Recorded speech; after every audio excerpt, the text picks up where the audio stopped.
直到心跳缓缓停下的瞬间，我才恍然懂得，那道听从了一生的吩咐，竟是我旅程的终点。我是海龙，在排保岗位坚守整整8年，无数次主动奔赴未知危险，用身躯隔开风险与人群，3等功的奖章，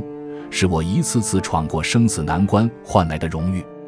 熬过所有艰难任务后，我满心期待退役之后长久陪伴训导员，平静走完余下的时光。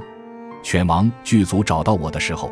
不停称赞我骨子里的赤诚忠心，反复向训导员承诺，拍摄全程只会使用无伤害的仿真道具，绝不会让我承受半点苦楚。日复一日的彩排里，我口中的包裹只会飘出淡淡的白烟，没有冲击，没有伤害。长久的演练慢慢打消了我们所有防备，所有人都以为这只是一场温和的演戏，所有人都沉浸在这份安稳的假象之中。拍摄使用的道具被悄悄更换，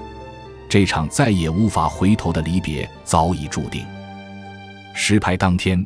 工作人员将训导员阻隔在警戒线之外，引线被悄悄引燃，浓烈危险的火药气味瞬间将我包裹。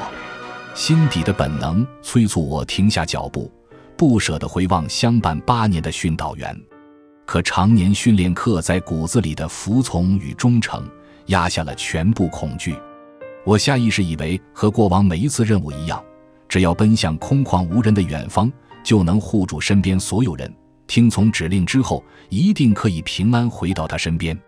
我紧紧叼住燃烧的包裹，奋力向前奔跑。一声巨响过后，世间再也没有那条守护众人的功勋军犬。屏幕前的工作人员专注于画面呈现的效果，而训导员冲破阻拦的呼唤，是我消散前听见最后的声音。影片上线后，无数观众为剧情里虚构的牺牲动容落泪，却不知道这段震撼镜头是以一条护国忠犬鲜活的一生作为代价。不少观众为此心生感慨，有人觉得极致写实的画面背后承载的代价太过沉重，那段冲击画面成了影片里的高光片段。可这一条拼尽全力守护众人的忠犬，再也等不到安稳平和的晚年。用生命换取的震撼画面，根本算不上真正的艺术。